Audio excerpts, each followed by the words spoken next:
Just a brief introduction on our speaker. Gurmeet is a scientist, inventor and innovator with 30 years of experience of working in academia and food R&D. He has a strong interest in food-first solutions for health and environmental sustainability. Gurmeet has a B.Tech in chemical engineering from IIT Delhi and a PhD from Pennsylvania State University, USA. He spent 4 years in academia as a faculty of biochemical engineering at Penn State and IIT Delhi, designing bioreactors for plant tissue cultures, and 20 years in Unilever, where he was the global R&D director for disruptive innovation on beverages, tea, coffee, and soy. And for the last 7 years, he has been a professor at the Transdisciplinary University in Bengaluru, and is also the Dean of Research and Outreach. And with that, we'll just hand it over to you. Okay, thank you. Yeah. Hey, familiar faces. Yeah. Okay.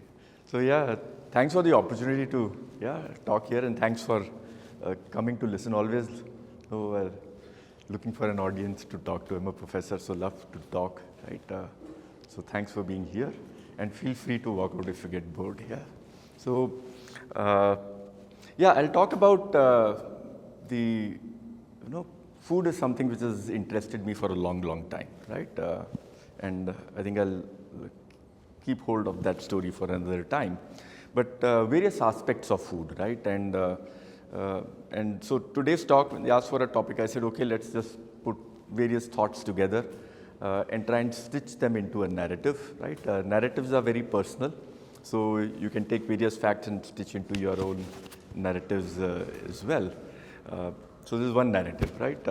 And I'll bring some thoughts around evolution, culture, science of food, and I put good food in brackets because good is a very relative word, right? So I'll talk about what I mean by good as well, right? And that's my email address. Please feel free to engage with me. I can share my mobile phone number as well. Yeah. The two organizations. This is the university where I work, Transdisciplinary University, right? Was always an academic, started my life as an academic, accidentally got into industrial R&D research where I was too lazy to move back anywhere else, and so 20 years I spent there. And then TDU gave me a chance to come and expand my horizons and explore food in greater detail. And so I've been there for almost nearly 8 years now. And RIST is Rural India Supporting Trust, and they are the ones who were very generous enough to give a nice amount of money to set up food laboratories, research, various programs.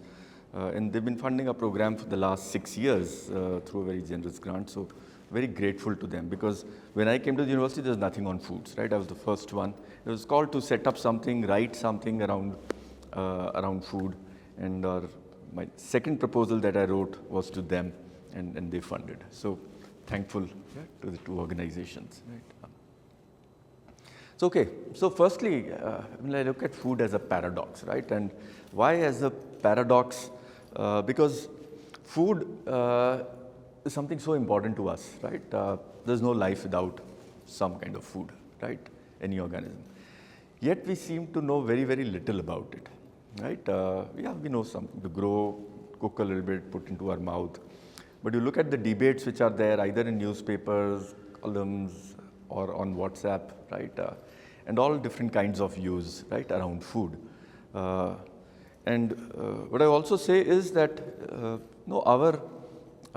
never have we known in the history of humans or the evolution of humans, never have we known lesser about food than we know today, right?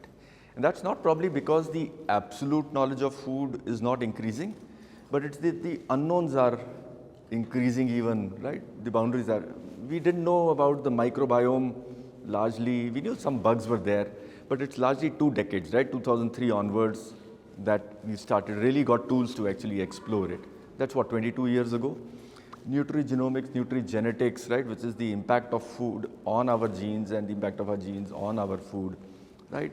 Very recent science, and hardly any money to do research there. So the names have been coined, but nobody's really doing research, right, on those aspects. Epigenetics, right? How does our food actually interact with our genes?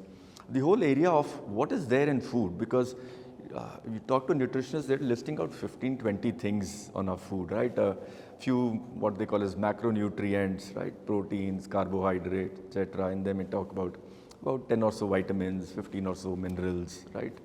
And but we know there are thousands and thousands and thousands of molecules, right, within any food ingredient that you take. I spent 20 years researching tea, and when you plug the leaf, it had hardly, pretty much on my instrument, at least 0 aroma volatiles, right?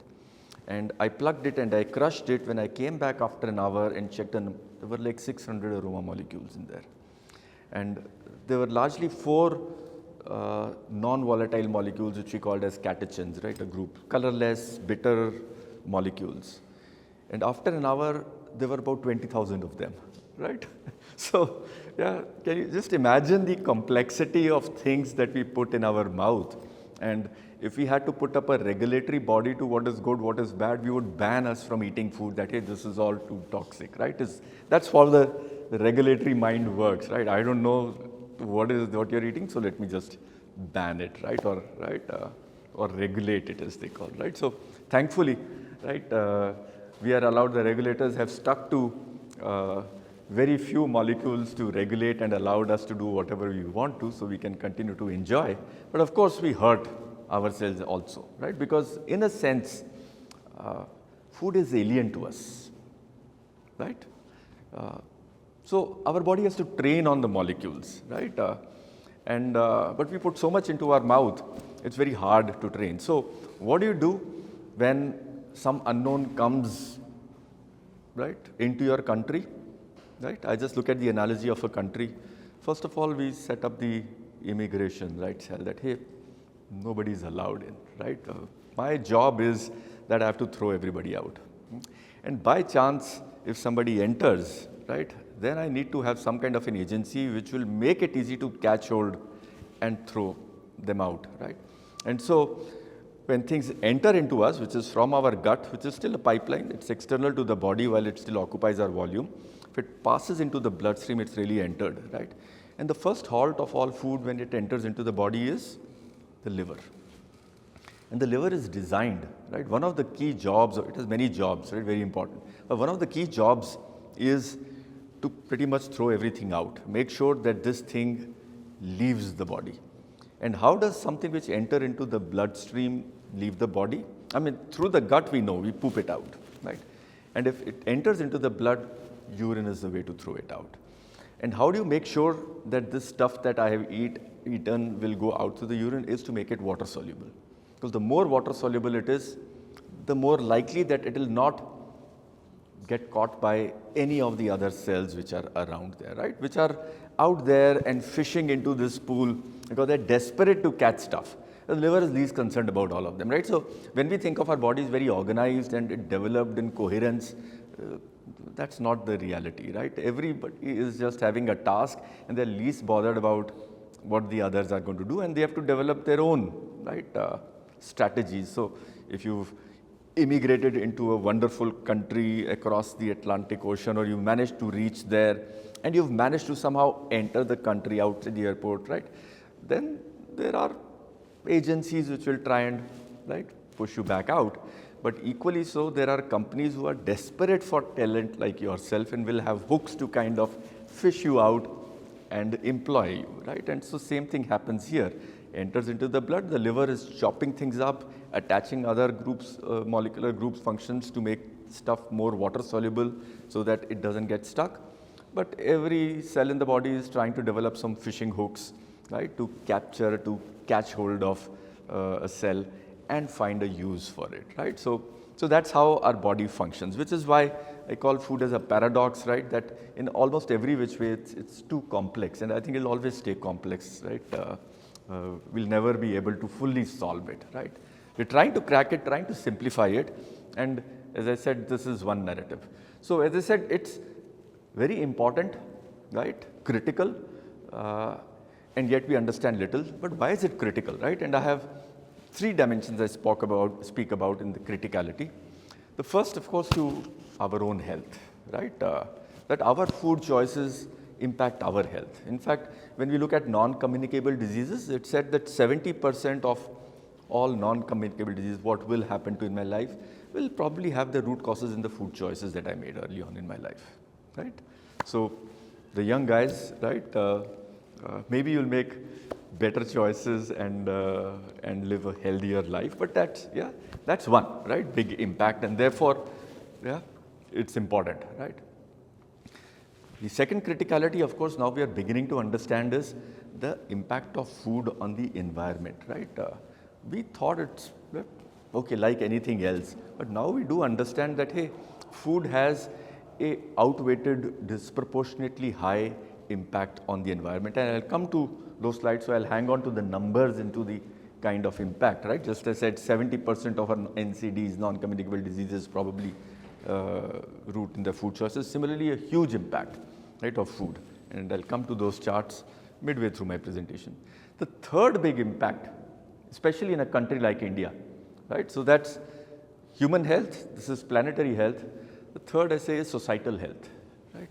In a country like India, right, 60% of our population, maybe higher, derives its primary livelihood from something activity related to food, either growing it or cooking it for a livelihood on the streets, like street side food sellers, restaurants, cafes, chaiwalas, right? And in a city like Bangalore, probably 5 to 10% of your traffic is Swiggy, delivering food, right? And so it's primary livelihood. Also, societal health, when we talk about that, we need to become from a developing or a low income country, right, to a middle income country. What are the incomes of people engaged in food activities, right? Because it's almost impossible to find employment for such a massive, right? 60% of our population is 900 million people, right? And if you want to increase their income by double, let us say, we basically, what we are trying to say is that we want only 450 million people working on food, and we'll make their income double because the other income kind of gets stacked to this. So let's double the farm, right? And so what do the rest of the farmers do then, right? What do the rest of the cooks do then? So, and we are struggling to find employment for such a massive pool of people, and that's the challenge, real challenge for our country is that unless we create an employment, how do we double the income, right? I can double because every country has doubled income of farmers by giving them, by pooling, right, farms together and making them, right, richer, right, and therefore kept the price of food also low. We can't increase the price of food. To double an income would be, instead of 20 rupees a kg, I give you 40 rupees a kg for a kg of rice or wheat or whatever, right? We don't want to do that. That will lead to food inflation, right? So then how does the value increase, right? And there are no ideas. So if any bright ideas do appear, right? But that's the third aspect, right, that we are looking at, right?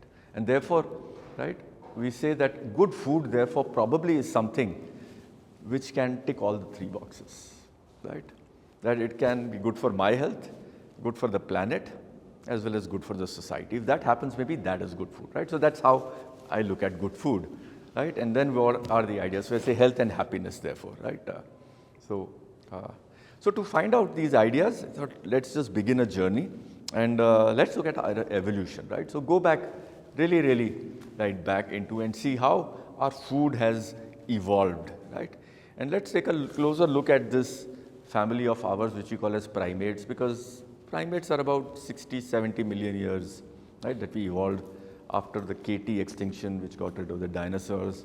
And we started off as very small creatures and then kind of progressed. This last leg, right, is hominins, right, of which we are the only surviving. This is about 10 million years of the 65. And this is where we'll focus, right? What is so special about the hominins which evolved, right, from the rest of the primates, our nearest ones being chimpanzees, right, nearest relatives. So how are we different? And we were actually quite dramatically different, right? I was told when I went to the US to do my PhD, my advisor said, you know, we are a country of people where we like to work hard and play hard, right? And I realize when we look at hominins, right, that we work hard, we play hard, we think hard, right? And I say that because compared to other primates, right, that we have, the hominins, right, are 3 to 4 times larger brains, right? Huge, right? Very distinguishing feature. I mean, you look at this. This is over the 10 million years. Hominins are started around somewhere, they say 6 million years or so. Really took off on the brain size, right? So this brain size is about 200 milliliters, right? This is about 1500 milliliters, 1.5 liters. 200 milliliters is like one small cup of chai, a small cup of tea. 1.5 liters is like 7 cups of tea.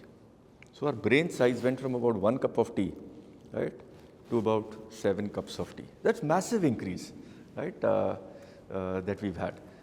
60 kg body, right, 1.5 kg brain, right, that's about 2% of our body weight.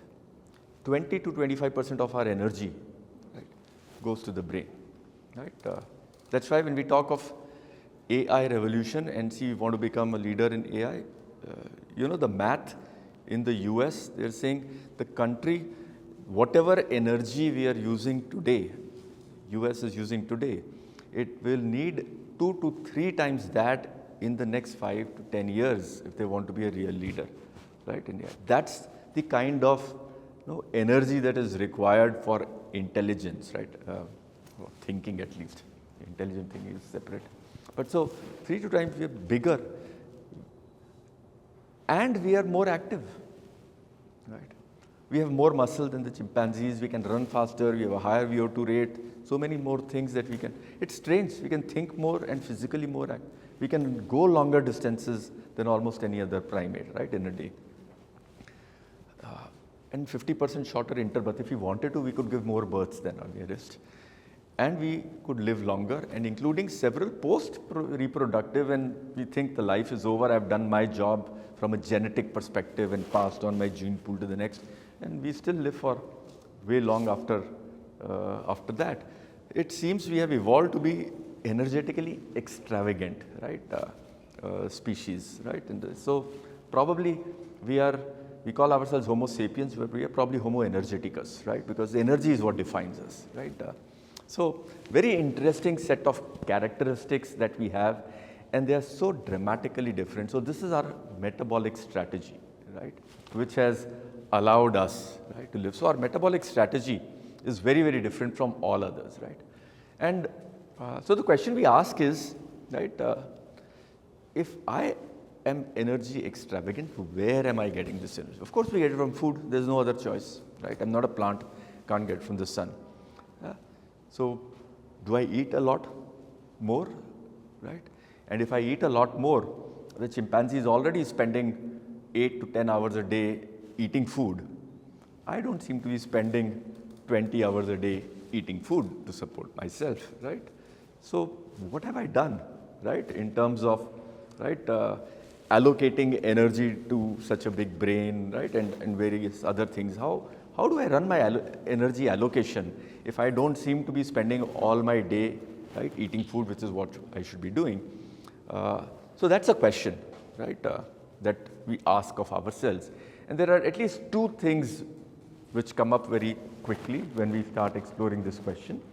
And one is that from a fruit-eating diet, we went to things like, you know, energy-dense foods, right, like tubers, where we started. Cereals is much later, right?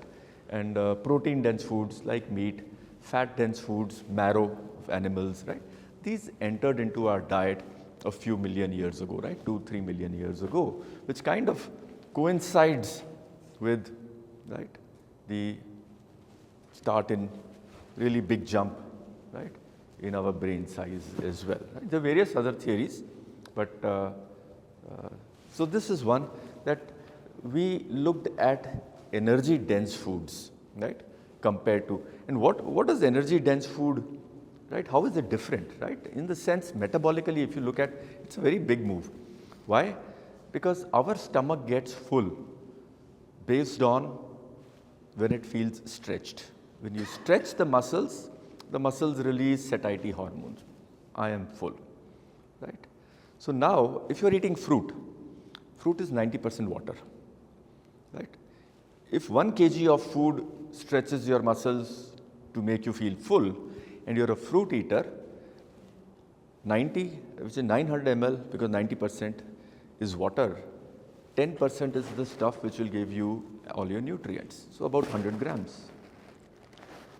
If you eat bread and butter, 1 kg, you can eat bread and butter, right? How much of water is there?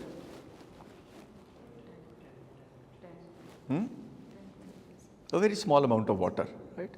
So let's even assume that if I have a thali, because I have soup, I have dal, I have everything else, and roti, right, which is equivalent to bread, probably our thali has 50% water and 50% of stuff. And I'm eating 1 kg, right? Which means I have had 500 grams of, right, of nutrients. Which means I can go 5 times longer for my next meal compared to the others, because I can go nutrient dense. Right? And therefore, I can have a breakfast and I could pretty much work till evening without eating, and therefore I can work and do other things. Right? Otherwise, to feed my brain and the kind of life, I would have to keep eating every hour and pretty much not be doing so. I would have so many meals, which is what you see a lot of our cousins and, right, our nearest relatives and cousins, that they just keep eating through the day and sleep, right? Because what other option do you have? You have to feed such a big body, right? But we somehow, right, have been changing our diet, right? So it's no coincidence, right, that happens. So that's one, which has allowed us, right, to feed and to get the energy, that we've chased energy dense foods and we continue to chase them, right, even now. That evolution hasn't ended.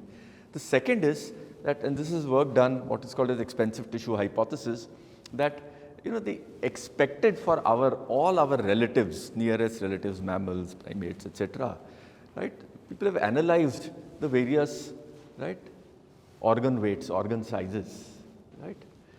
And what they find is the gut is actually requires to do a lot of work to digest food, right? You have essentially what is stomach?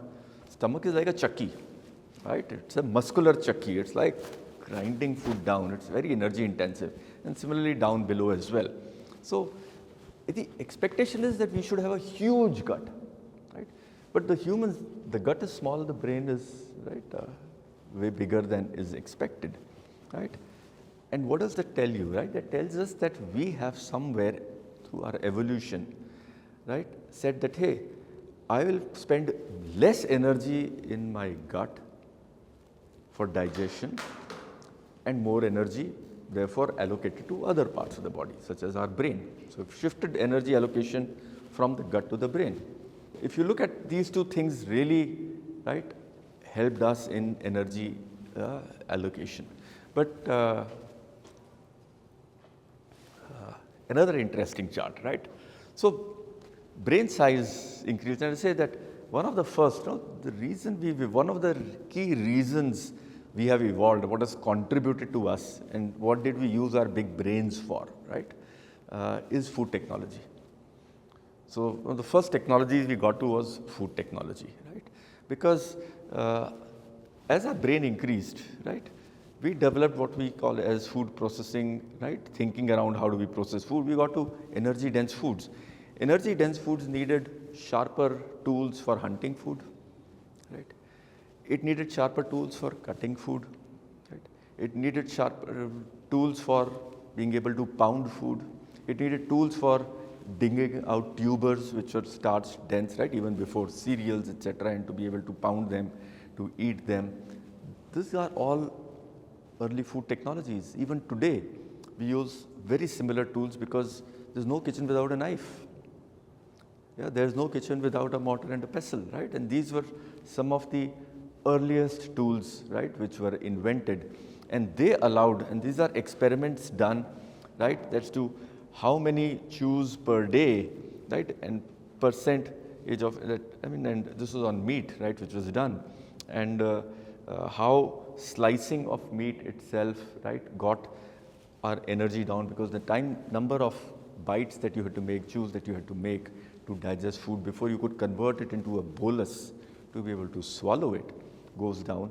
And that directly translates into the amount of energy. They calculate about 4 hours of energy saved just by the act of finally chopping, right? 4 hours of reduction, right? So these are things we don't really think of. Yeah, you had a question. Do these early food technology, for example, there's a theory that cooking food Yeah. increase the bioavailability. Yeah, So do these mechanisms also?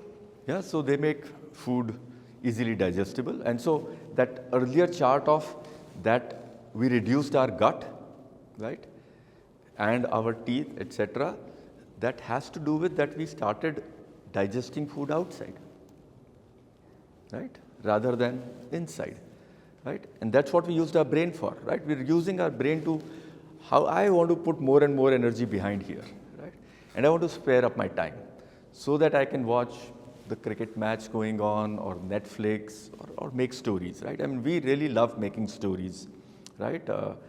And therefore, every minute we save, we are constructing some kind of a story around. Let's live in Bangalore. It's a wonderful, right, place, and we build all sorts of stories around it, right, and make it nicer. And right, it's a story, right, that we like to work in big organizations. We want to have this job. These are stories we convince of ourselves, right?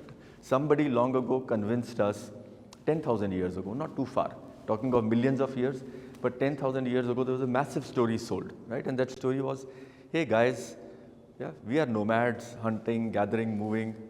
Let's settle down. It'll be fun, right? All evidence points to that we are working way harder than before, that our life is way tougher. There were never any diseases like the ones we face because we're so many of us together, and therefore, right, many more infections.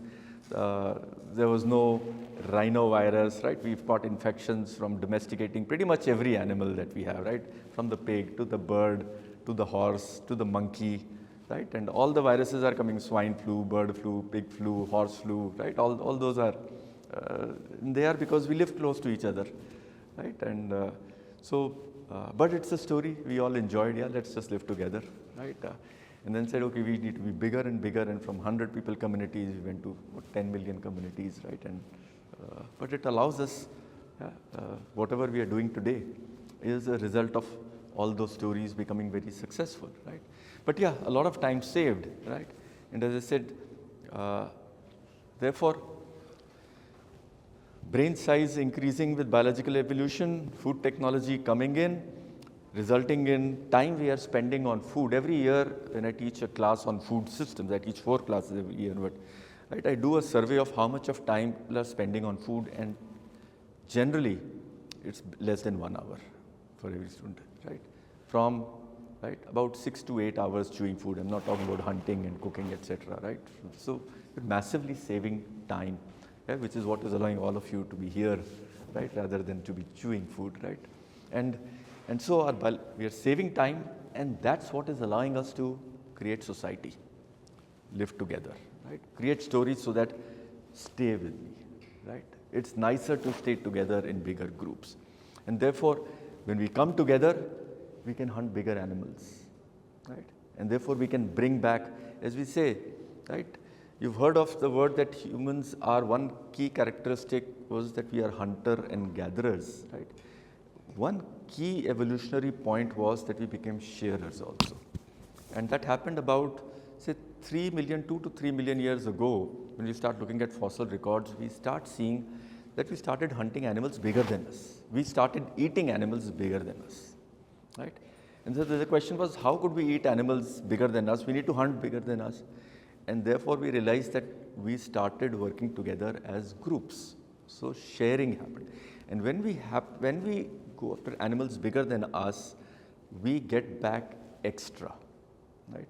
And therefore, the effort and the energy to hunt animals bigger than us, right, and by coming together, right, is probably less than the advantage that you have, right, that you generate by sharing. Right? You're getting extra. Why should I spend energy for extra? Right? Doesn't make sense, right? I'm spending extra energy because I'm generating extra food that I'm bringing and sharing with others. I seem to be stupid to be sharing, right, from an energy evolutionary perspective. But the benefits of that sharing must outweigh the extra energy I'm spending in making extra food. And that excess stays with us today. We keep talking about excess and food waste, and we are growing and it's a distribution, but that is what has defined us, that we could get excess back, because that excess back allowed us to feed many more community members who could not go out, feed children, keep them on feeding for a longer period of time, and therefore develop these skills which otherwise would not have been possible. Our kids do not work till about 2022. Right? I was supported by society. I finished my PhD when I was about 27 years old. I was not contributing till 27, right? Somebody is supporting me in some way, right? And it's society which is supporting me, right? They have taken a call, hey, 27 years of my life, you don't do anything, we'll support you. But please, the next 30 years of your life, work like a slave for us, right? So that's how our thinking is, and that's how we've decided, right, to do things. And of course, it also means trying out new homes, which is all our brethren, largely the nearest primates, are in the tropics. We decided to move away. Okay? We are together, let's go on an adventure, let's move far away from tropics, let's see how the world is, right? And that, right, created very interesting things, right? So our metabolism, right, when we say of this chart here, right, that our metabolism, we have metabolic energy status is about 20-30% higher than our nearest cousins, right? So we're way lower than many other mammals, right? Because our overall strategy for primates, many people say, there's in contention, that primates, essentially, if you look at other mammals, right, dogs, mice, etc., many kids, right, very short lifespan, right? A mice has, in a span of a year, about 35-40 kids, right? Every 2 months, a litter of 5-7 kids. Total body weight is about 5 times the body weight of a mother mouse, right? Humans, right, and most of the primates, one kid, mom is maybe 50 kgs, the kid is 2-3 kgs, right? So can you imagine, from 5 times your body weight to about 5% of your body weight, right? And then a very slow growth rate, right? As opposed to a very rapid growth rate for a dog or a mouse, and then dead very quickly, right? 10 years, 12 years for a dog, very high metabolic rate, right? We decided we will go low, and this is, I'm talking about no primates, right? It's not, because humans are a little different. We went for a little higher, right? But let's do low metabolic rate. Let's slow down on the number of kids, not have, right, 500% of our body weight. Let's slow down. So we went down on slower energy and get to longer lives, right? Completely different metabolic strategy. And then humans decided, I need a new one compared to everybody else, because I will do a very different allocation. I need a bigger brain, and I need to invest in that. And we evolved metabolic strategies to be able to do that and still survive, right? So we are very different from everybody. We're very, very unique, right, in that sense. Yeah. And yeah, so we got a lot of energy, right? And we were doing a lot of physical work, so it was all very fine. We were designed for that, right? And then we decided to move away to colder climes, right? And then something strange happened, right? Okay, I have a metabolic strategy which is higher than my next best cousins, which is the apes, right? And I can burn a lot of food, I can eat a lot more and burn a lot more. And I have energy to feed my brain and be physically active and be able have reasonable number of kids through my lifetime and enjoy a reasonably long life if I want to. And then we ventured off, right? And when you went to the polar climes, right, one thing which happens is food is not available throughout the year, right? So there is winter, right? And now you have a metabolic strategy which allowed you to be humans and have a bigger brain, and so you require more food, right? And that has put you now at risk compared to all your other cousins, because you need food and there is no food in these places, right? So what do? We should have been extinct, right? But we are not, right? Because there are some evolutionary features which happen, very interesting evolutionary features, right? We started storing more fat in our body. We had already managed to get excess food and start eating more, right? And when we started encountering, right, colder climes and long months of no food, there was a selection for those individuals who could convert or store more food as fat. See, when we eat food, there are two things metabolically. You can either burn it or you can store it, right? And largely we're burning food, right? There's no need to kind of store food, right? But when you hit cold climes, those of us who had better ability to store more food had a better chance of surviving the winters, right? And so we started developing a different metabolic strategy, which is to be able to store food. And you can look at this chart here, tells these yellow bars are what is the fat kgs that each one of us have. We have more fat than any of us. These are our nearest, right? The chimpanzees, right? And we are about 2-3 times more fat than them. We have more fat than the monkeys, than the gorillas, than the chimpanzees, right? Way more fat, right? All of us about, right, this is 15 kgs of fat, right? As an average 60 kg individual, 20-25% of our body is fat, right? So we have the ability to store fat, right? Convert food we eat. So we have excess food. We bring back excess because we can work together and generate excess food. Hardly any other species can do that, right? And we can eat more and store more, right? And that was fine as long as there was winter and we could burn away that extra, right? So this was our survival strategy. Normal time, whatever you're eating, right? This is fat and ATP, and you could go through these fluctuations and finally you're burning it and you have the same amount of energy and fat. And then this metabolic strategy came about where I could actually eat food and store a lot more of it as fat and survive the winters, right? So we developed a very interesting metabolism. It was not just for us humans to be able to do that. I call it fructose, right? Survival hypothesis. A few other animals do that. Pretty much every animal which hibernates does that. They have to survive 4 or 5 months of sleeping, right, on no food, but they are alive.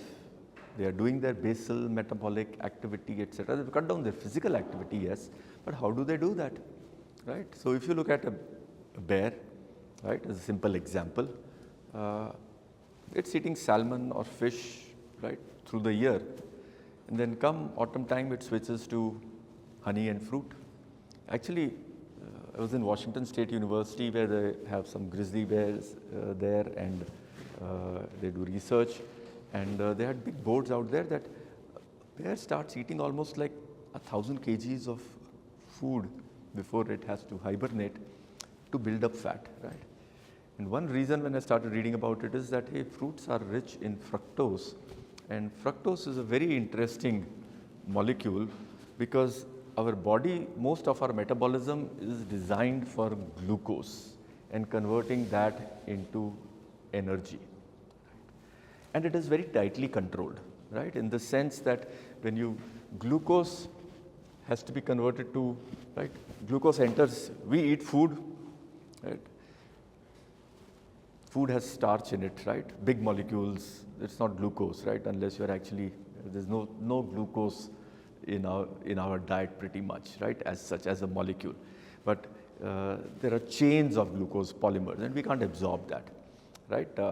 We can absorb a single glucose molecule, but we have a polymer of 1 million glucose molecules, so it has to be broken down, right, into a single molecule because the body can only take in that single molecule. And so we take in, it enters into our blood, right? And then every cell in the body, the blood has to reach, right? And therefore there are capillaries, we will take it to every single, and then it has to enter into the cell. And once it enters into the cell, it will go through a reaction set called glycolysis in the cytoplasm, and the end product of that is something called pyruvate, right? And that pyruvate then enters into the mitochondria in the cell. The mitochondria, if you go deeper, is basically the energy powerhouse. It's actually an ancient bacteria which had figured out a way of trapping energy, and when all other cells evolved, that's like you say, hey, there's already this thing available outside, why should I reinvent an energy, right, a furnace? Let me just ingest it. So we just said, hey, why don't you come and live inside me? So every cell has a small bacteria which we call as mitochondria living in there. Interestingly, that mitochondria has its own DNA, right, which is very different from our DNA. And our mitochondrial DNA is exactly similar as our mother's. It's not shared with our dads at all. So you can trace it back from your mother lineage all the way up. Right? But anyways, and this is very tightly controlled because your powerhouse requires only so much of energy. It can't handle more than, so if you can keep piling in more and more coal into it, it can't burn more, so it controls, right, what enters into. The reason it needs to be, of course, phosphorylated is because once glucose is entered, it can leak back very easily, right? And therefore, to prevent it from leaking back, right, you stick on a phosphorus molecule to it, and now it can't escape and go back. So now it's stuck in the cytoplasmic fluid inside a cell, right, inside a sac. And then the reactions are very controlled after that to get to this. Fructose is not our main sugar. It can piggyback into the blood along with the glucose molecule. It's there in fruits, right? It's there in honey. It's there in table sugar, right? But our 80–90% of our sugar is coming from glucose in our diet, not from fructose per se. But fructose, the interesting thing is that fructose bypasses all those regulatory steps, and therefore it can keep getting into the various reactions, whereas glucose, please, I can only burn so much, and therefore, right, halt, right, and therefore it will halt here, it will halt, right, at the blood also, not enter into the cell, right, all those feedback mechanisms are there. Fructose, there is no halt. I can keep eating fructose and it will keep getting channeled in. And of course, my mitochondria part gets jammed at some end, but I can convert that into, right, once I get here without any control, I can convert it into triacylglycerides. This is fat. TAG is the scientific name for fat, right? Triacylglycerol. Glycerol is a 3-carbon sugar, glycerine, right? And each one of them has a fatty acid. Those are called acyl groups. So 3 acyl groups, and that's how fat is, right? If fat is not blocked onto a glycerol molecule, that fat gets oxidized very quickly, because what is a fatty acid? A long chain of carbon molecules with a COOH, a fatty acid at the other end. If a fatty acid is loose, it gets oxidized like this, and a oxidized fatty acid is pretty much slow poison for all of us, right? And therefore, any oil which is sold to us needs to have a very, very, very, very, very low level of free fatty acid. In nature, wherever fat is there, it is locked up with this 3-carbon sugar, and when it gets locked up by these 3-carbon sugars, so it's like a key, you could say, right, with 3 things, and one molecule gets here, one here, the reactive end comes and locks it up, and now it is stable, right, for a long time.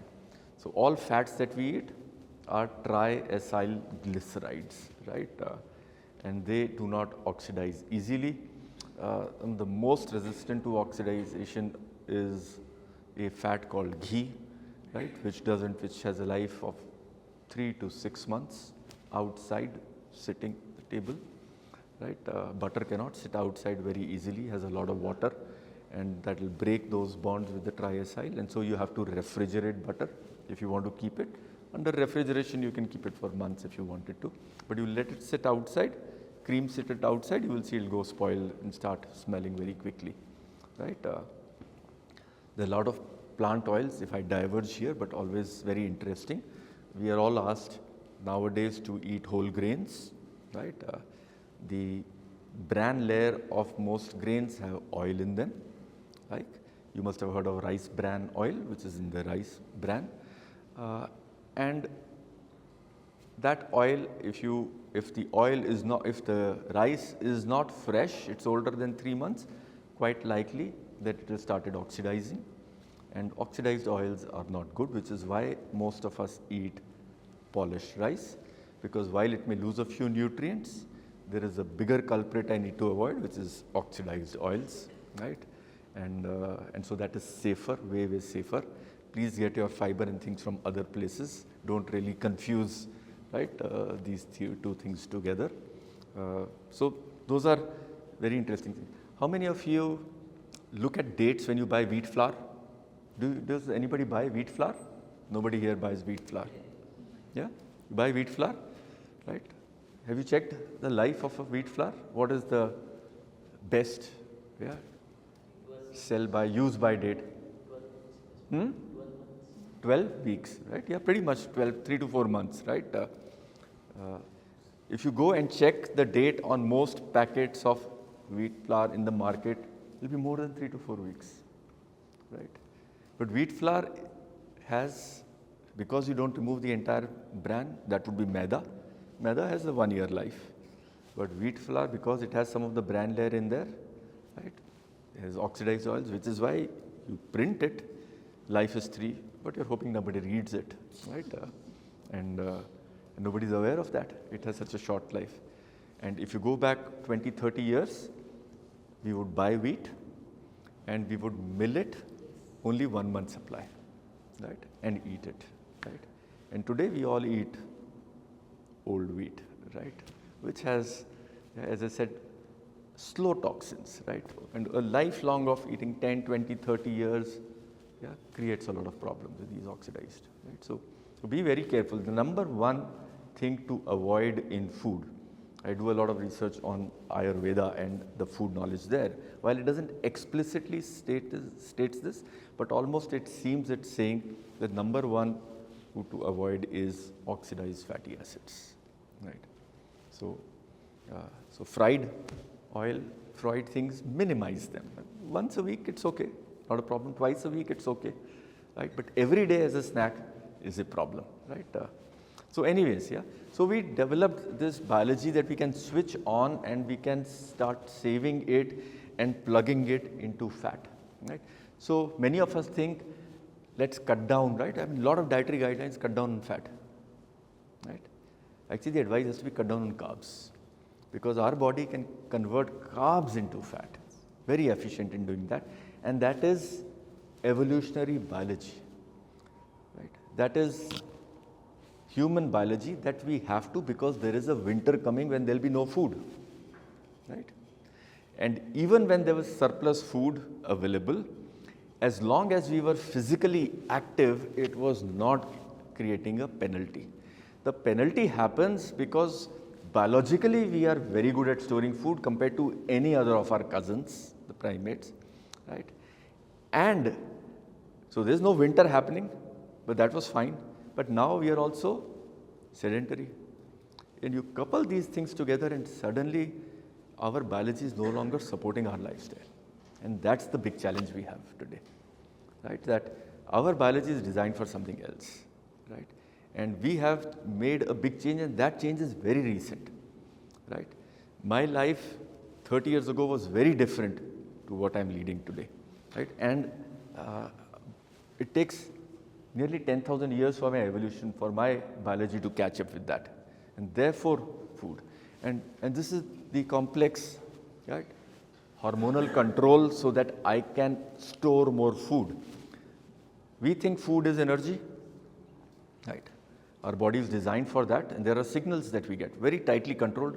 That's called homeostatic, right, food intake, governed by a number of hormones that are there.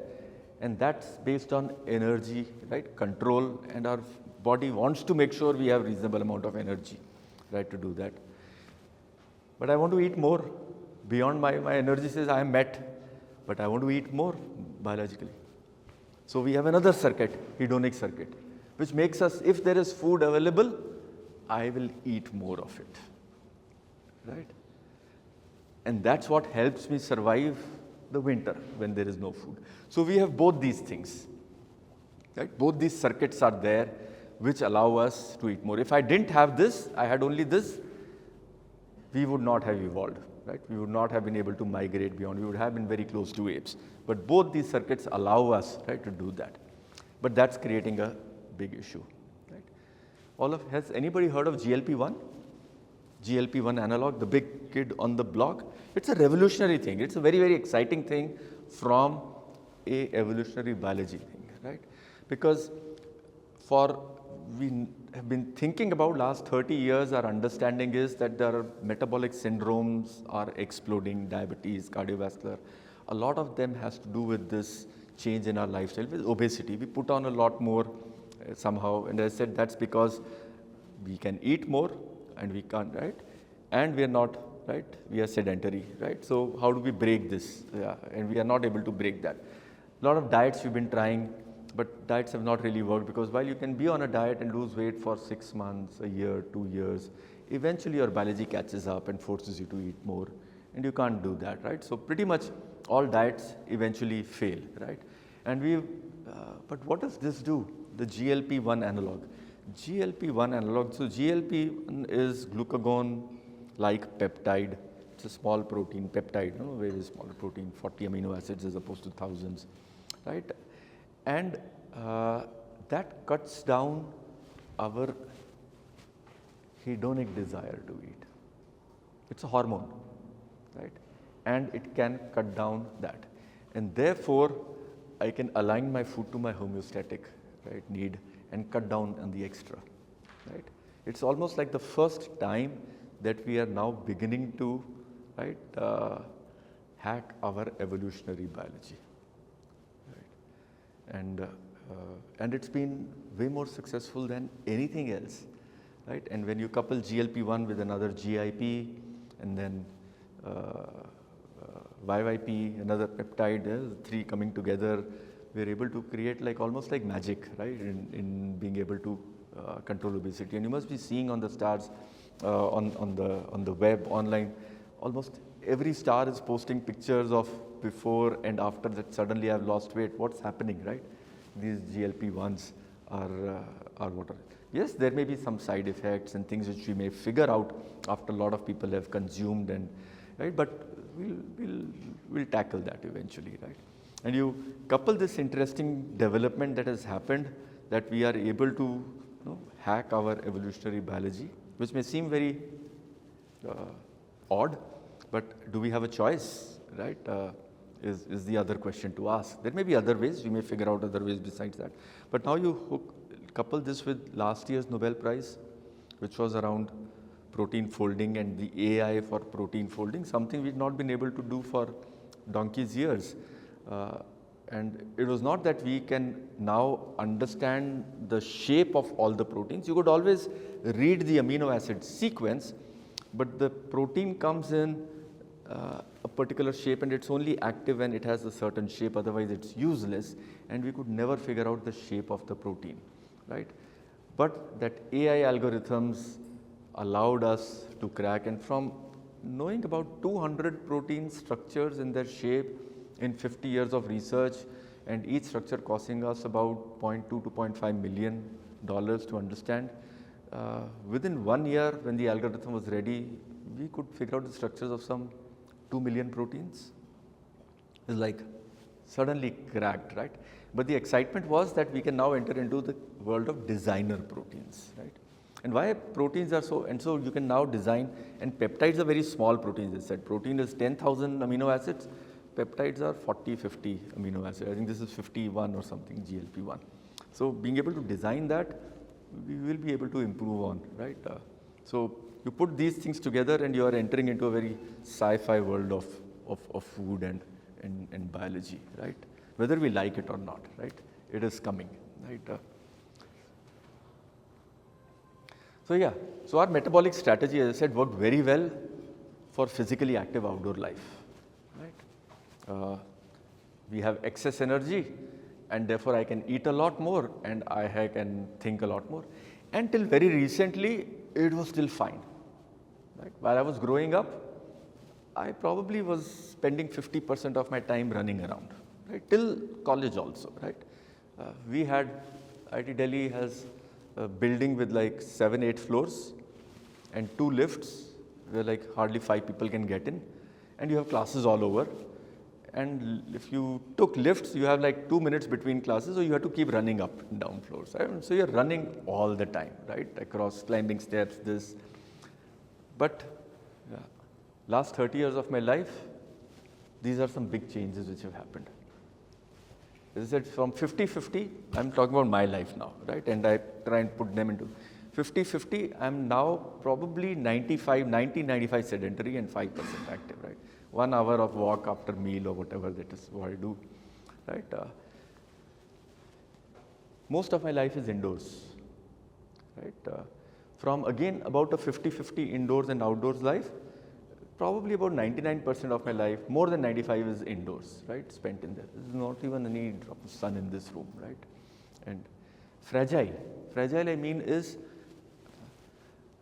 I come from an AC house, get into an AC car, come to an AC room, right? For those of you who follow Nassim Taleb, Anti-Fragility, Black Swan, right, his books, right? He says this anti-fragility is what, right? This uniformity in life makes you fragile, right? The anti-fragility is being constantly exposed to variability, right? And that allows you to develop resilience, right? And if you want to be truly, and our lives, we are cutting down on those small pulses on a daily basis, and we're cutting down on resilience, right, in that sense. So our lives, therefore, while they seem very nicely controlled, I'm at 25 degrees all the time, but they're becoming a lot more fragile as a result. And of course, the chemical load is increasing, right? Chemicals we had never seen, a lot more pesticides, insecticides, also the PM5s, etc., from all the construction, etc. So those are things which have really changed, right?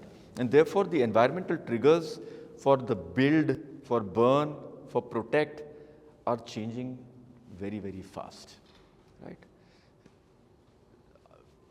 10,000 years ago, we settled down as agriculturalists, and milk came into our diet because you could domesticate animals, and therefore milk became, but we, at that time, none of us could digest milk, right? We were all over the world lactose intolerant. Homo sapiens were lactose intolerant.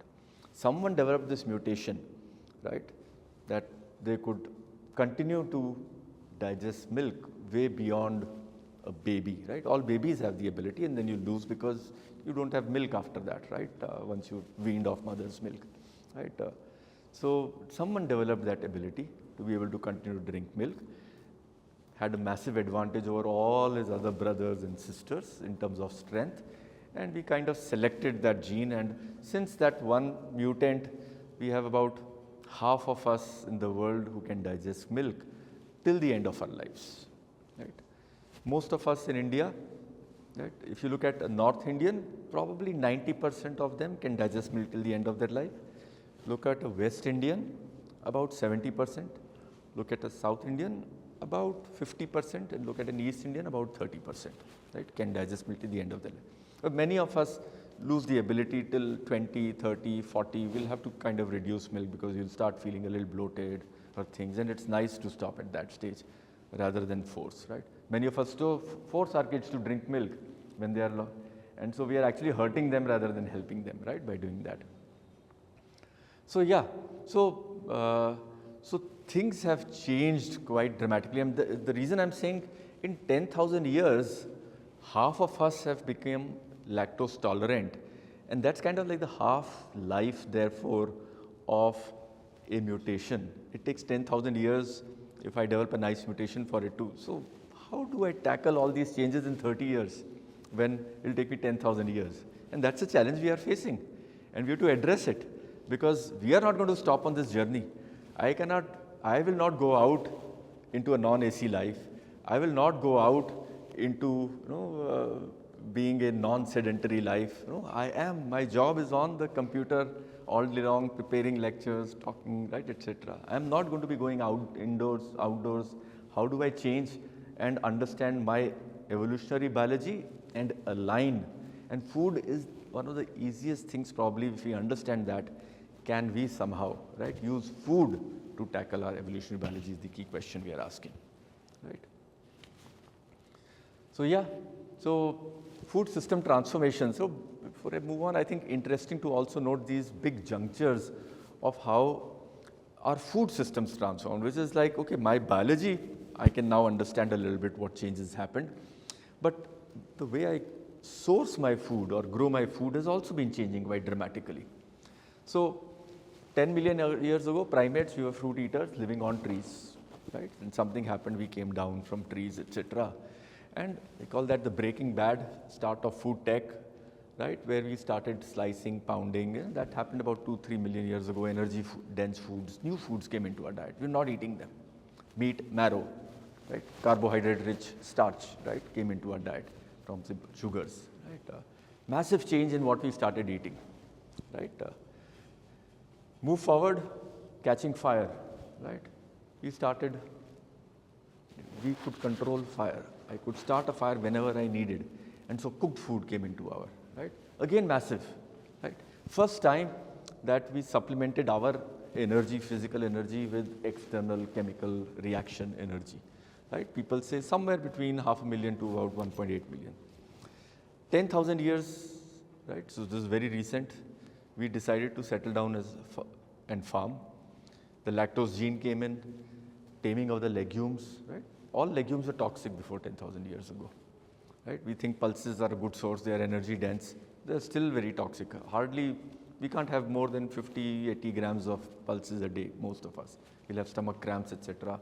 Many of the pulses outside the 5-10 that we eat are still toxic, right? Not detoxifies them.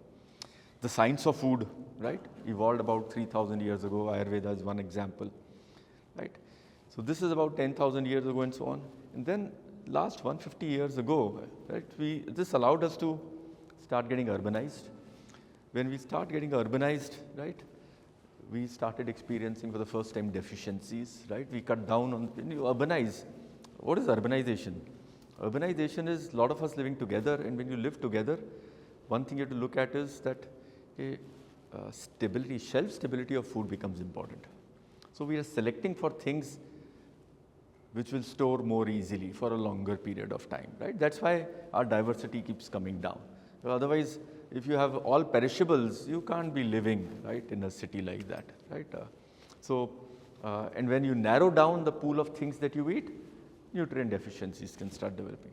And also I call this the poop and nitrogen fixation, very interesting things which happened over the last 150 years, which is what defines the modern world.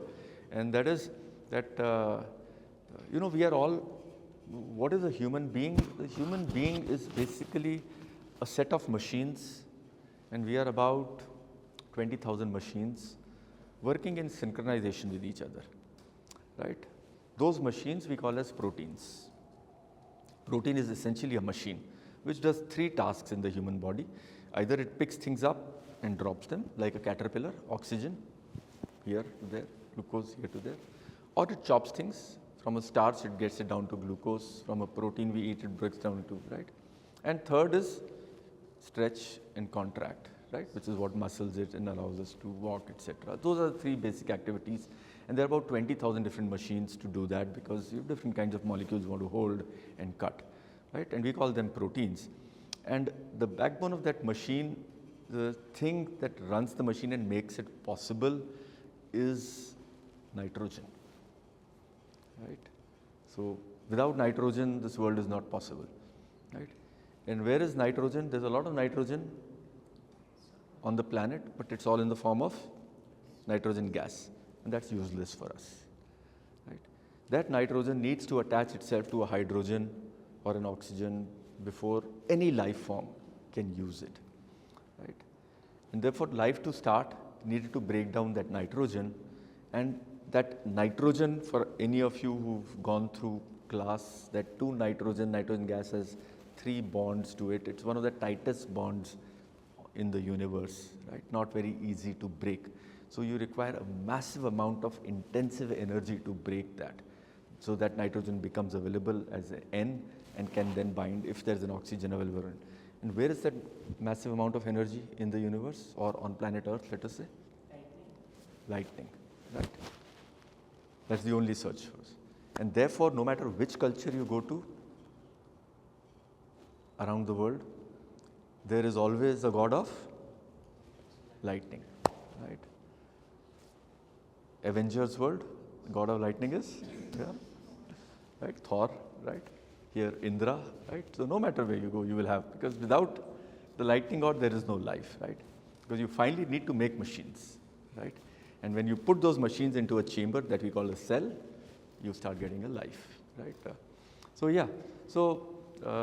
nitrogen was important and is limiting on planet Earth.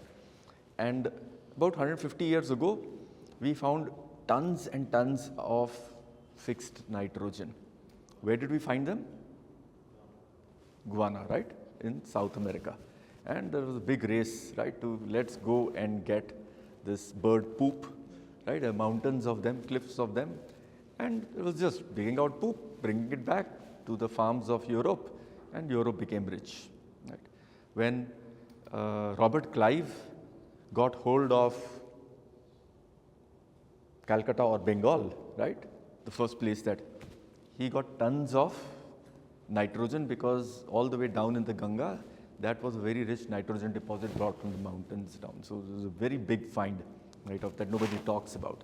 But greater than probably all the wealth that he got was a lot. That was not bird poop, that was actual nitrogen, right, which was there, the mineral form. But anyway, yeah, that was the poop.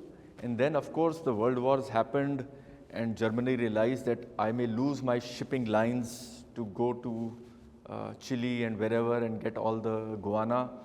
And they said, hey, scientists, right, figure out a way of making bird poop in the kitchen, right, in the labs. And 2 guys got together, one a chemist and one a chemical engineer like me, right? The chemist was Haber and the chemical engineer was Bosch, right? Haber-Bosch process came. Of course, the funding came not from one part was this, but the major part was that you also needed the same poop, same nitrogen to make bombs. And Germany was looking at the cheapest way of killing people, right? And so they said, how do we bring the cost of, right, killing people down, right? And everybody seen RRR, the movie? A lot of you must have seen. There is a dialogue in the beginning of the movie. The bullet is too costly for an Indian life, right? Correct? And so why waste, right? Same thing here. Bullet is too costly to people, right? So you have to invent newer and newer ways, and that led to, right, inventing ways of making poop in the lab, which we call as ammonia, right? And that fueled, right? And we live in that. It created the green revolution first. Then we could also have fodder, and so create the white revolution. And then we could now grow so much excess that we could feed it to animals, not just for dairy, but for meat as well, and that fueled the pink revolution. Today, the 2 largest crops on the planet are maize and soy. Both of them are largely so big because for animal feed, right? Not for us. Right? They could very well feed us. That same protein, good quality protein, could go to us directly, and we'll require probably 1/10, right, the land to be able to do that if we just went directly, which is why there's a lot of interest in, can we make plant-based meats, etc. That, right? Because hey, yeah, it's the same, it's a good quality protein.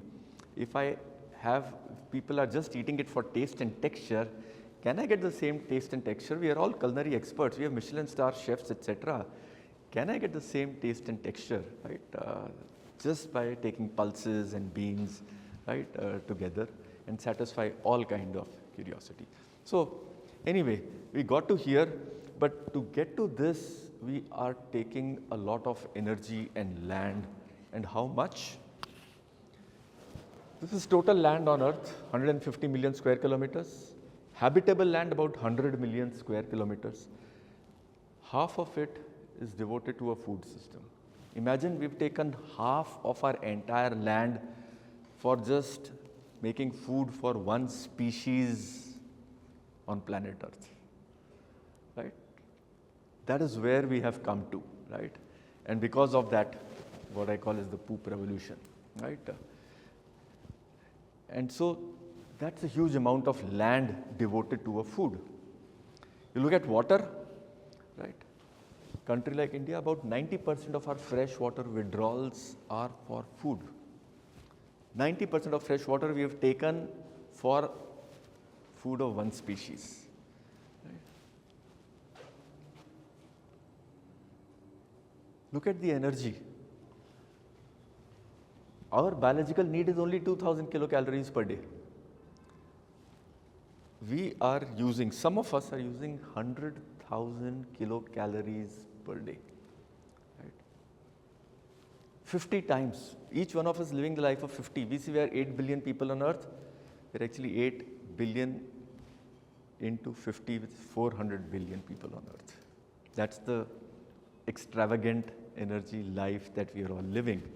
And therefore, the whole problem of, right, that we should, of course, not all of it is because of food, right?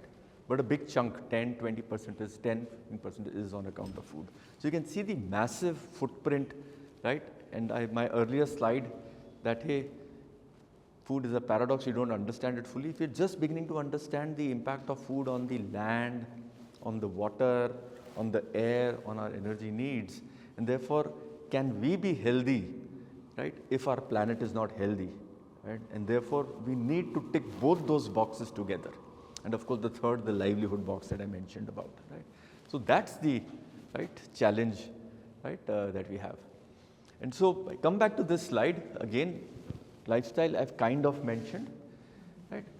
These are some evolutionary trends in food over the last 10 million years that come through. If you just look at, and follow food, what is. But first, I mentioned I began slow food to fast food, right? And I don't mean that McDonald's. We have been on that journey 3, 4, 5 million years, right? Instead of 10 hours that we should be spending on food, we are spending less than 1 hour because we are trying to make food faster and faster and faster so that we internally use lesser and lesser energy and can put more and more energy here. It's an evolutionary trend, right? And it is hard to beat evolutionary trends, right? Because our brain is deciding what we want to do and it wants more and more energy, right, being fed into it. So we will continue on this journey and make it faster and faster, right? Light to dense, because otherwise we'll be spending all our time eating. And I spoke about 10% water, 90% water in fruits to like 50% water on our plates today. We'll make it even more denser maybe. That's why we eat oils. With fruit, I don't need to eat oil because I can form a bolus and it can easily slide through and digest without causing any harm. But the moment I cut out water and go to a 70% food or a 50% water food, I need to make food snigdha is the word in Ayurveda which is used, unctuous, right? That's a key property. If your food doesn't have enough snigdha and is too ruksha, too dry, continuous eating of that causes challenge. Therefore, our food does need to have almost 30, 35, 40% fat in it, right? Otherwise, there are bigger problems that we have. In terms of cereals, rice is one cereal you can have with minimal fat, right? It's one starch easily, right? If you are having wheat, one roti, please put 1 spoon of ghee on it or something, otherwise it's too ruksha, too dry for you. If you're having millets or maize or etc., you need to have a dollop of, right? They are very drying, right? So you need to have extra fat if you want to have a healthy life longer term. So depending on the cereal you choose and proteins, again you need to have, they're very drying and therefore you need to have a lot more fat with them or a lot more water with them, right? So that's the second feature, evolutionary. Third, of course, is from food being need was, it should be safe, microbiologically safe, etc., to it needs to be shelf stable because we're living in cities of 10 million. I need to have a large supply of food. It needs to survive the supply chains. I need stability, and we've selected. That's why, right? You take out refrigerators. I mean, what do we have? We have today in our house largely dry grains, dry pulses, dry cereals, cornflakes. So a lot of things which you can add water, and so they have an extended shelf life. And oil, where I've stripped off everything. You say, oh, oils, you've taken off antioxidants, too much of refining, etc. If you don't refine food, it doesn't have any shelf life. The oil will get spoiled in 15 days if you have a kachi ghani ka oil, right? You need to take everything out so that it becomes shelf stable for a year, right? So we can't have that, and therefore, right? And then from being palatable, we always want food to be palatable, but we now need extra delight. And now delight, and this is not a new thing. The biggest jump in delight happened about 2 million years ago when we started cooking food, fire. The kind of Maillard reactions that it created, and the note we just got hooked onto it, maybe a lot of them are toxic to us and bad for our health, but we love it, and we are never going to give it up. So whatever we are doing today is a very small, these 5-10 molecules we add and call them E numbers for stability, for emulsifier, right? We're having too much of them, but anyways, we cook also. So we are not going to give up delight, and delight today is not just that. For a lot of the younger generation, delight is also how well it looks on the picture, because I need to Instagram that photo, right? So that also gives me delight. So these are journeys which are not new. And evolutionary wise, we've been on these tracks, and any trends that you see in someone trying to counter these are going to be short-term trends. They may be there for 20 years, 30 years at max, if not a food fad which will disappear in a year or 2 years. Because overall, we'll keep moving in that direction. Right? We may continue to move to get food into a pill. Right? I just want to pop everything up, right? And we can maybe delight, right? We don't want to give up delight also, so we'll manage the hedonic, the hemostatic, we'll manage those two things together, right? But that's the journey we are on, right? And so our food solutions have to therefore align with the new environmental triggers and, right, with these long-term trends, right? And that's what we look at, that how can we keep thinking of these and come up with really long-lasting solutions as opposed to food fads, right? If the environment isn't stable, so a bank will, there are people with money, right? All of us could probably lend money, which we do because we give to the banks and the banks give the money forward, which is us giving the money essentially. But we entrust the banks to do that. But they will only give money if the country is stable enough that they see a foreseeable future where that person who's borrowing the money will be able to return it, right? Now think of a farmer. We are asking the farmer, we are increasing their working capital because they now have to buy the seeds, they now high quality seeds, right? They have to pay for the electricity in many cases, they have to buy the pump even if they're not paying for the electricity, right? Motor, etc. They have to buy the fertilizers, they have to buy the pesticides. So they are becoming, they have a huge working capital, right? But they have a huge risk also. Unlike industry, where the government manages the risk, the farmer's risk nobody can manage. You do not know whether there will be a pest attack, a locust attack. You do not know whether it will rain or not. You don't know whether there will be a heat wave or not. What is going to happen, you have no idea. And so we as society are unwilling.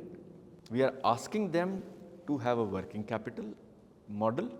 We are forcing them to take loans, and this is basically what. But we are refusing to underwrite the risk.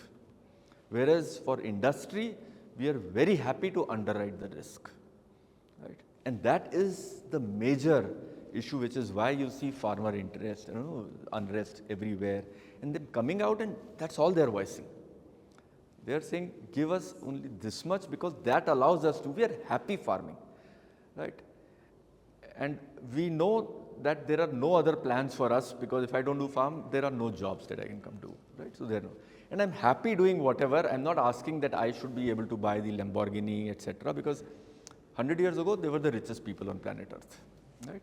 But over time, right, we have somehow been able to tell them that whatever you're doing has no value and therefore we will not pay you more. They're saying, okay, fine, I still enjoy myself, I'm happy. But yeah, please ensure that this working capital risk you underwrite.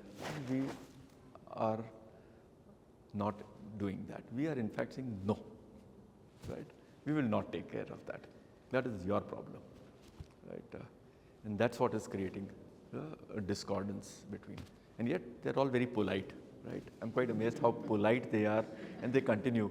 I just think, why can't they all, for 1 year, they can all feed themselves for 1 year without, and they don't need us, city folk.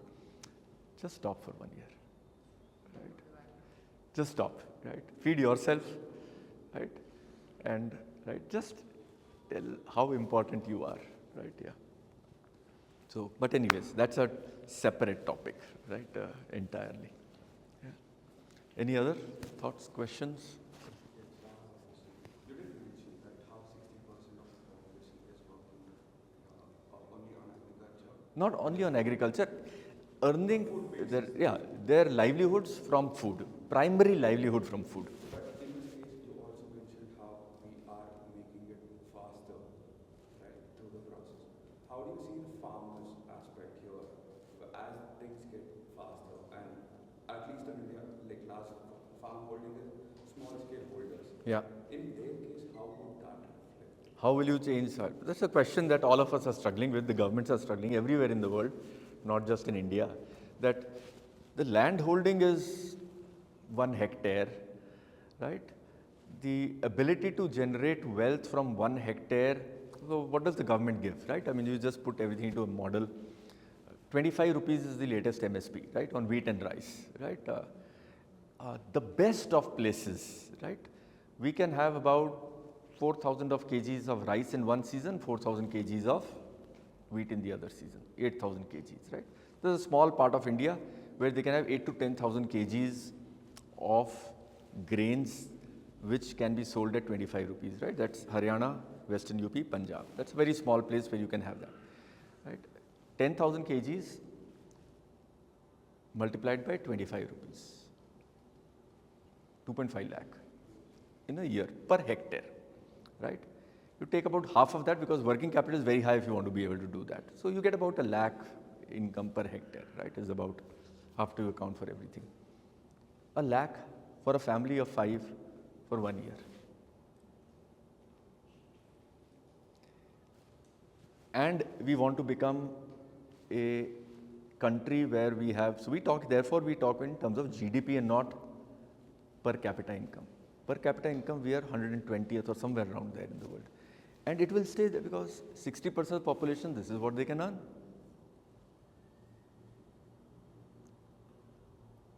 So 1 lakh is about $1,000, right? So also, like you also mentioned how we can double the income of farmers. No, our intention is, right, the government's intention is to double the income without paying them 50 rupees. Because I mean, the way to double is you pay 50 rupees, right? Because on one hand we say, you're using too much of fertilizer, you're using too much of pesticide, we don't want the new breeds because new breeds are causing a problem, right? This is one narrative that we have.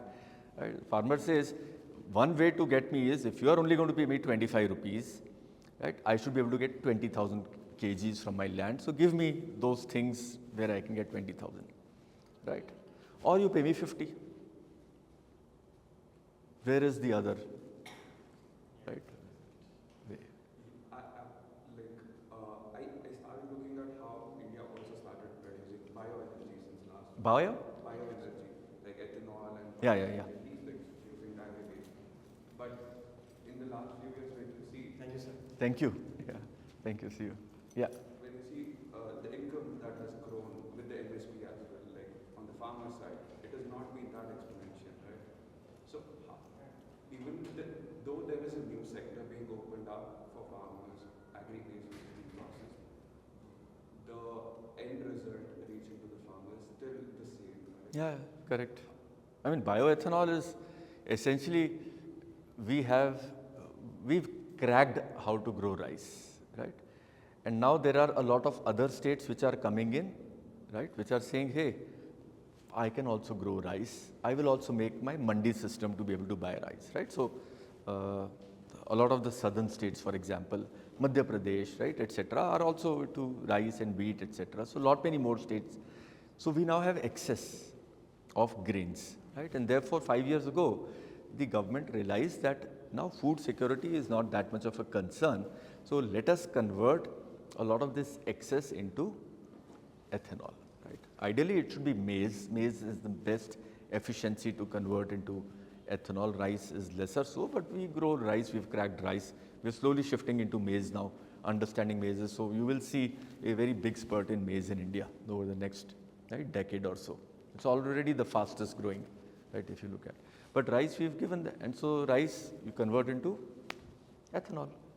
And 5% that is now fueling all our cars, right? Bioethanol 5% pretty much mandated 2 months ago, 3 months ago, right? And so all cars have that. That allows us to cut down on our export bill, becomes a little more self-reliant, right? Stabilizes us with the oil turmoil that keeps going on, right, around the world. And it is excess, but yes, it uses fertilizer, it uses, right, there's a lot of greenhouse gases are released because of rice, right, because rice, you have to submerge in water, and then a lot of bacteria are growing, methanotrophic bacteria are growing, so a lot of methane is released, right, that we're beginning to understand now, right. So there are challenges to that, but yeah, eventually I think maize will also happen, right, but farmer is not going to get it, right? Yeah. So, yeah. Interestingly, when you take rice and you convert all the starch into ethanol, right, what is left behind? Protein. So, what is left behind is protein, right, and we're trying to use that protein, so that's again 30 rupees a kg, right, of what is left behind, and that left behind is 60% protein.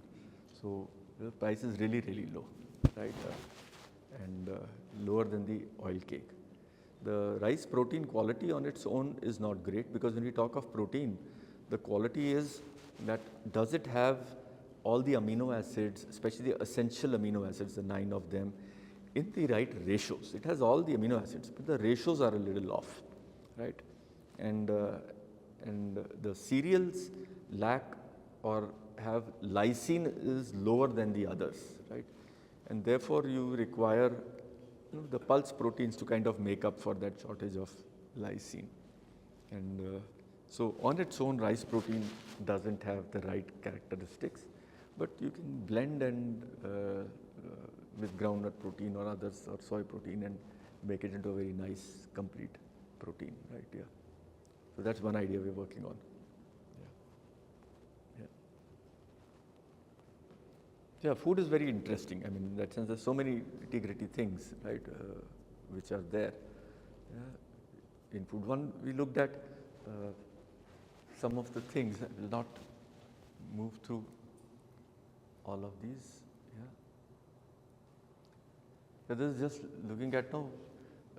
What is the world thinking of that, hey, if you have to solve this, I came till here, I said, well, now if you're looking at food futures, you have so many new sciences which are coming in related to food.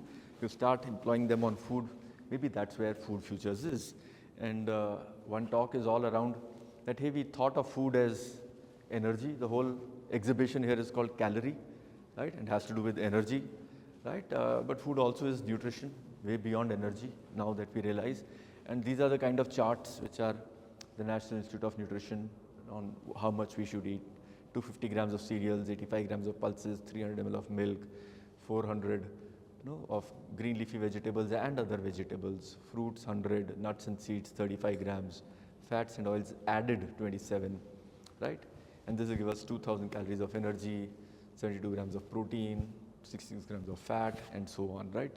And calculations, right?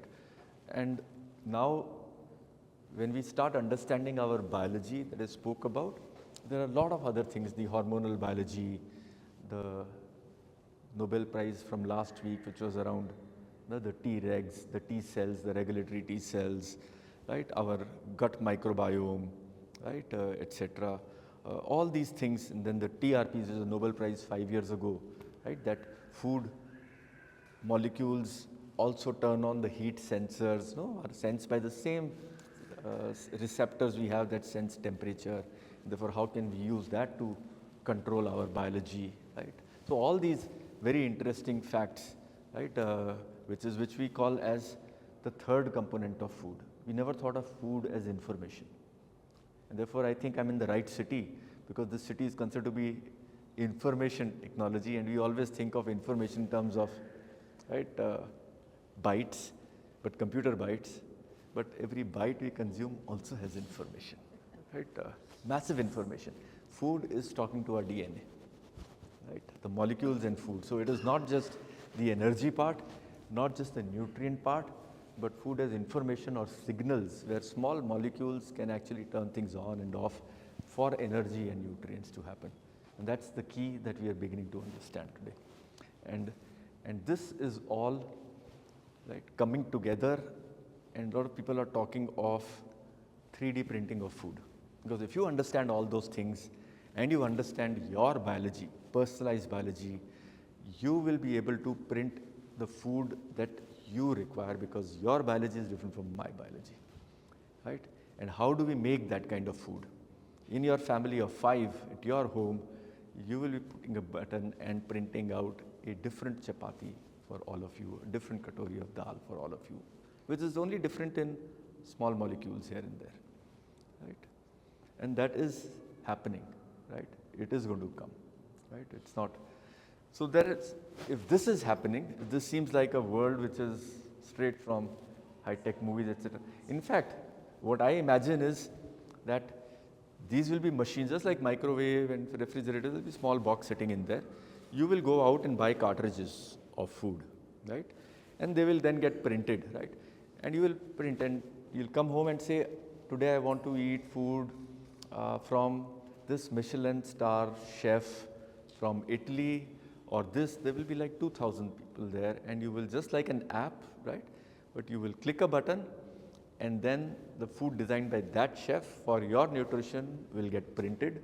So you will eat for, and 5 paisa every time you print will go to the chef jiska food aapne click kiya, right? That's going to be the business model, right? That we are, you can imagine that that is going to become a reality when this happens, right? And many of us will try that. Of course, what we are also trying to do is, we are saying that, hey, is there another way also? Is that the only future, or is there another future? And we look at, therefore, in our university, what we call as a transdisciplinary approach. And I'll not talk about that too much, but we say, hey, let us start from the other end and begin our own local ecosystem resources and the knowledge associated with them. And of course, for local ecosystem resources, who has the knowledge? The communities who have been using those resources for centuries.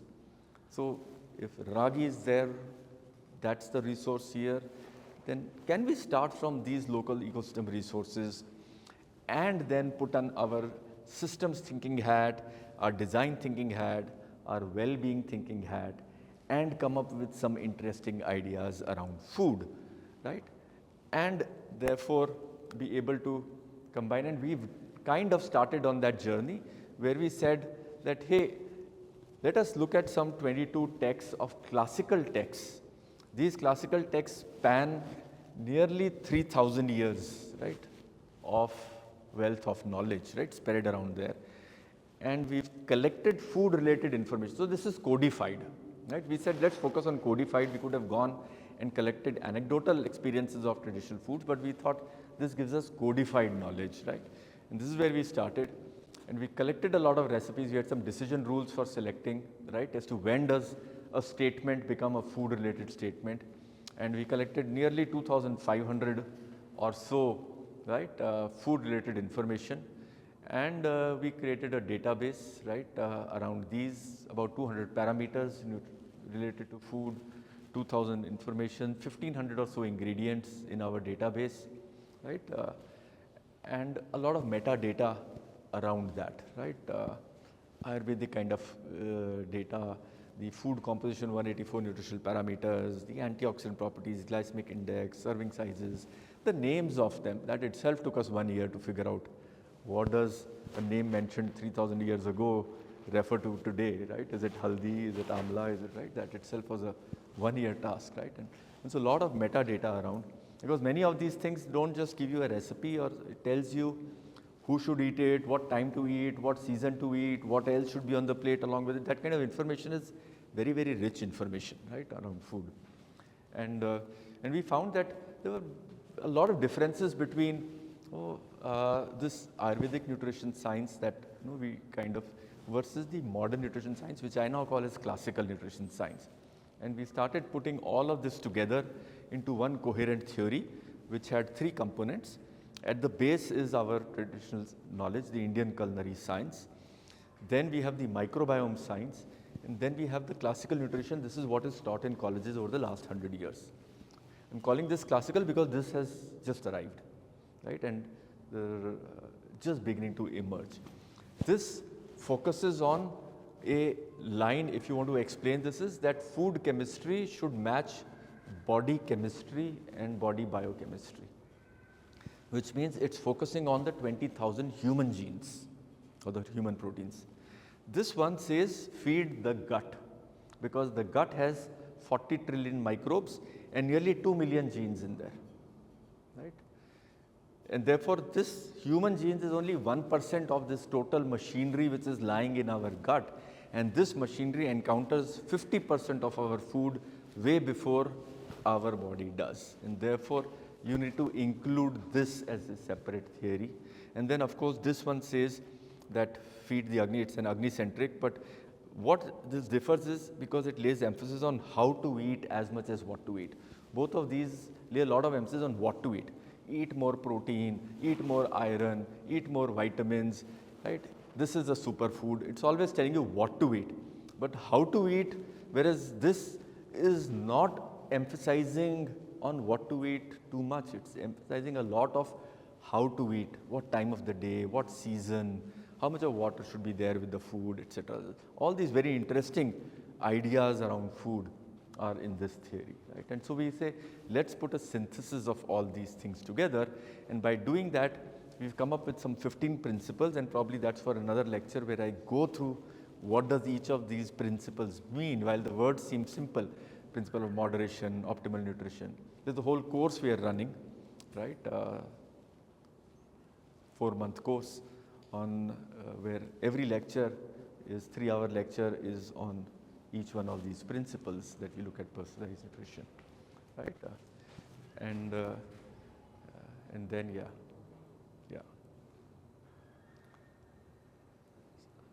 this was so I'll stop here. We have quite a few interesting things. I mean, this was just a. If you go to our dietary advice, right? It is saying eat more whole grains, eat more millets, eat more pulses, eat more greens, eat more nuts and seeds are 5 statements which are there in our dietary advice by our National Institute of Nutrition, right? It publishes every 10 years. It gives us nutritional guidelines. USDA, every country does that. USDA, it's every 5 years, right? Our latest came 2024, June is when the last one was published. And these are 5 statements you will find in there, right? Our reading of 3,000 years of literature of Ayurveda doesn't say any of these, right? So you wonder there are discordances where we say, right? And therefore you have to dig deeper into why, right? And that's what we do then, right? So how do you, if the whole world seems to be eat more plant proteins, and the one statement here seems to be it doesn't say eat more plant proteins or eat more pulses, but there is almost in every place, every book, there is this understanding that there are some foods which can be had on a daily basis. They are called Nitya Sevaniya Ahar. There are only 11 items listed in Charaka Samhita, right? 3,000. And of them, the pulses, the only pulse in there is mung. It's not saying eat mung every day. It's saying mung can be had every day, which means there are very little side effects of that. I said food is foreign, and no matter what you eat, it will have a side effect. which is why you should eat different things rather than the same thing every day, right? But mung is something which can be had every day. So rice, wheat, barley, mung, meat of dry arid animals. Poultry is not there, right? But dry arid animals, so more like deer and other such things, right? And then milk, ghee, sugar, rainwater, because I guess clean water otherwise wasn't there at that time and the air was clean. Sandhav salt, probably river salt or Sindhu river salt was the most common, right? Salt which is there, and amla, right? Was there, amla. No green leafy vegetable, no other vegetable, amla could be had every day. So I try and eat, I not know why. I have a theory of why amla. It is very rich in antioxidants, etc. Probably very good for the gut, right? So I try and have one amla every day, no harm, right? So if I'm not having an apple, maybe an amla, right? It's at way lower cost than an apple and very quick to eat, right? The whole challenge is how do you eat an amla every day? And so I have a few recipes now that we're mastering as to how can we eat one amla every day like this, right? So I'll stop here, and maybe another lecture if they want me to come back and on the 15 principles and some ideas that we're working on in our university. But feel free to touch base with us. Feel free to drop by our university. It's a nice place to wander around. Small university, but we have 1,500 different plants, medicinal and edible plants growing on campus, right? So nice to experience them. Yeah. But yeah, cool.